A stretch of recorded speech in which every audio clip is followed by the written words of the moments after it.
राधे राधे, जय श्री कृष्णा। आज मैं एक ऐसे विषय पर बात करने जा रहा हूँ जो हर सनातनी के लिए गर्व का विषय होना चाहिए, लेकिन दुर्भाग्यवश इसे मजाक का विषय बना दिया गया है। आपने अक्सर देखा होगा कि हमारे सनातन धर्म और इसके ग्रंथों का मजाक उड़ाना अब आम बात हो गई है।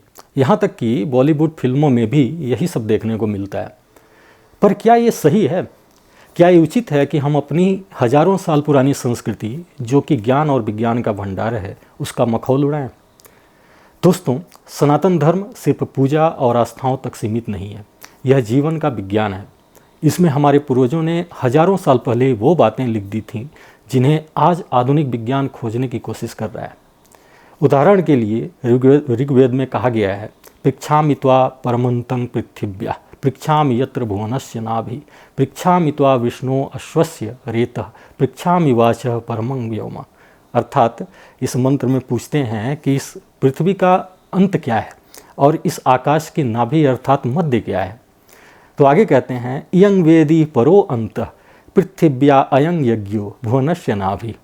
अर्थात यह यज्ञवेदी ही पृथ्वी की अंतिम सीमा है, यह यज्ञ ही भुवन का मध्य है, अर्थात जहाँ खड़े हो वही पृथ्वी का अंत है तथा यही स्थान भुवन का मध्य है। वैज्ञानिक सिद्धांतों द्वारा भी यह सिद्ध किया जा चुका है, पृथ्वी पर किसी भी बिंदु पर आप खड़े रहें तो वापस चलकर आप उसी बिंदु पर आएंगे। तो इससे स्पष्ट होता है कि किसी भी गोल पदार्थ का प्रत्येक बिंदु ही उसका अंत होता है और वही उसका मध्य होता है। पृथ्वी और भुवन इस प्रकार दोनों गोल माने गए हैं। ऋग्वेद में ही कहते हैं, सप्त युंजन्ति रथमेक चक्रमेको अश्वो वहति सप्तनामा। इस मंत्र में सांकेतिक रूप में कहते हैं कि 7 घोड़े एक पहिए वाले रथ को खींचते हैं। यहाँ 7 घोड़ों का वर्णन सूर्य की किरणों के 7 रंगों की ओर संकेत करता है।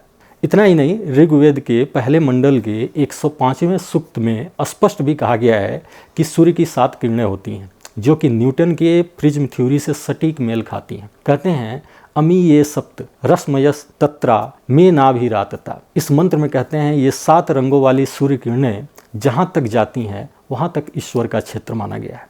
तो सोचिए, हमारे ऋषियों ने हजारों साल पहले वो बातें लिख दी थीं जो आज विज्ञान बड़ी मुश्किल से समझ रहा है। लेकिन अफसोस, हम इन अमूल्य ग्रंथों को समझने और गर्व करने के बजाय इन्हें नज़रअंदाज करते हैं या मजाक बनाते हैं। दोस्तों, यह समय है जागने का। अपने ग्रंथों को पढ़िए, इन्हें समझिए और इन पर गर्व कीजिए। हमारी सनातन संस्कृति का हर एक श्लोक, हर एक मंत्र विज्ञान और अध्यात्म का अनूठा संगम है। तो अगर आपको ये वीडियो पसंद आई तो इसे शेयर करें, सनातन धर्म की इस महान विरासत को हर जगह पहुंचाने में मदद करें। राधे राधे।